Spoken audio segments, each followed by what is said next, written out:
Hello friends, आज है 19 अप्रैल। 20th के लिए हम ये वीडियो बना रहे हैं। शुरुआत करेंगे निफ्टी के 1 आवर चार्ट से। निफ्टी के 1 आवर चार्ट को अगर देखें तो ये वेज लाइन जो है उसके अंदर ही अब तक निफ्टी जो है ट्रेड कर रहा है, और हम ये मान रहे हैं कि ये एक ट्रिपल जिगजैग करेक्शन हो सकता है, जहाँ पे ये 1, 2, 3, 4 और यहाँ पे हम अब तक फिफ्थ एबीसी कंप्लीट मान रहे थे, लेकिन आज जो है बहुत बड़ा गैप डाउन ओपनिंग हमें देखने को मिला और इसके नीचे निफ्टी ने एक और लो बना दिया, राइट। तो अब क्या कर सकते हैं, हमको इस 1 आवर चार्ट में वेज लाइन को ही ध्यान में रखना है। अगर इंटरनल पैटर्न को अगर देखेंगे तो थोड़ा सा कंफ्यूजिंग रहेगा, क्योंकि कॉम्प्लेक्स करेक्शन में ऐसा होता है, पैटर्न थोड़ी सी कंफ्यूजिंग होती है, राइट।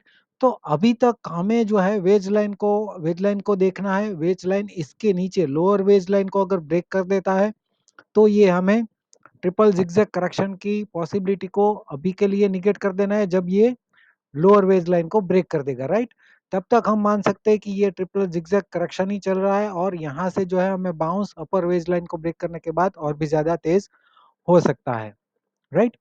अभी के लिए क्या करेंगे, हम 14,984 से जो डिक्लाइन है, जिसको हम लास्ट एबीसी मान रहे थे, यहाँ पे एबीसी, और जिसमें वेव सी जो है बहुत ही ज्यादा प्रोजेक्ट हुआ था, जो कि थोड़ा सा एबनॉर्मल था, लेकिन फिर भी हम कंसिडर कर रहे थे, क्योंकि कॉम्प्लेक्स करेक्शन में ऐसा पॉसिबल हो सकता है, राइट। लेकिन अभी के लिए अगर हम देखें तो 14,984 से जो डिक्लाइन है उस पर अगर हम कंसंट्रेट करें इस 15 मिनट चार्ट में, तो बहुत ही इंटरेस्टिंग चार्ट है। यहाँ पे अगर हम देखें तो 14,984 से 14,249 यहाँ पर एक इम्पल्सिव पूरा हुआ है, जिसको हम मान सकते हैं ए और वन, राइट। फिर यहाँ पे जो है ये एक एबीसी, फिर ये एक्स वेव, और फिर से यहाँ पे एबीसी, इस तरह से एक डबल जिगजैग करेक्शन पूरा हुआ है। तो हम मान लेंगे यहाँ पे 14,698 पे बी और टू कंप्लीट हुआ है, राइट। सी और थ्री का अगर हम प्रोजेक्शन निकालेंगे तो 100% आ रहा है 13,962 से लेके 123% आ रहा है 13,788। इस रेंज में जो है हमें डिक्लाइन देखने को मिल सकता है एज ए सी और थ्री, राइट। एज ए सी और थ्री इस रेंज में हमें डिक्लाइन देखने को मिल सकता है। लेकिन अगर हम यहाँ से देखने की कोशिश करें 14,692 से, तो एक बहुत बड़े गैप डाउन ओपनिंग के बाद अगर हम इसका रिट्रेसमेंट निकालें इस पूरे डिक्लाइन का, तो 38% पे यहाँ पे ये होल्ड किया है। इसके ऊपर अगर ट्रेड करता है 14,384 के ऊपर, तो यहाँ से फिर से निफ्टी पॉजिटिव हो सकता है। ये इमीडिएट रेजिस्टेंस रेंज है, और यहाँ से हमें फिर से एक डिक्लाइन देखने को मिल सकता है। ये जो गैप डाउन ओपनिंग है उसको अगर हम वेव थ्री मान ले, तो ये जो है 4 हो सकता है, और उसके बाद वेव 5 के यहाँ से ही अगर हम प्रोजेक्शन निकाले तो 38% आ रहा है 14,188, और 61% आ रहा है 14,069।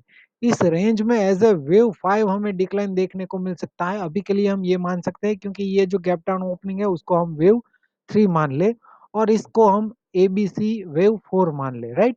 तो यहाँ से जो है वेव 5 के प्रोजेक्शन ये आ रहे हैं, और ओवरऑल अगर हम इस पूरे डिक्लाइन का ए और वन का अगर हम प्रोजेक्शन निकाले सी और थ्री के लिए, तो यहाँ से 100% आ रहा है 13,962, राइट।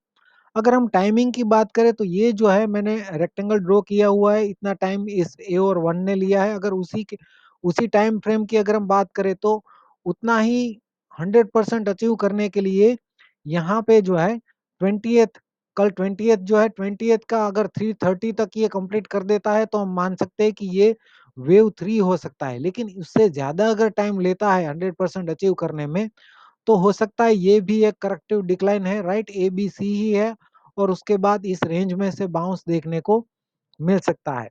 ये जो है लोअर वेज लाइन है, जिसको हम ट्रिपल जिगजैग करेक्शन मान रहे हैं, उसका लोअर वेज लाइन है। इसको अगर ब्रेक कर देता है तो वो कंसीडर जो हम कंसीडर कर रहे थे ट्रिपल जिगजैग करेक्शन, वो भी वायोलेट हो जाता है, राइट। लेकिन अभी के लिए हम उसको ध्यान में नहीं रखते। इस 15 मिनट चार्ट में अगर हम देखें तो यहाँ पे 3, 4 और हम वेव 5 का प्रोजेक्शन इमीडिएटली तो ये मान रहे हैं, और सी और थ्री के प्रोजेक्शन बात करें तो यहाँ पे आ रहे हैं, राइट। इसके ऊपर अगर ट्रेड करता है 13,384 के ऊपर, तो यहाँ से पॉजिटिव हो सकता है। तो इन सारे सिनारियों को ध्यान में रख के आप अपनी ट्रेडिंग स्ट्रेटेजी बना सकते हैं। वीडियो देखने के लिए आपका बहुत बहुत शुक्रिया। धन्यवाद।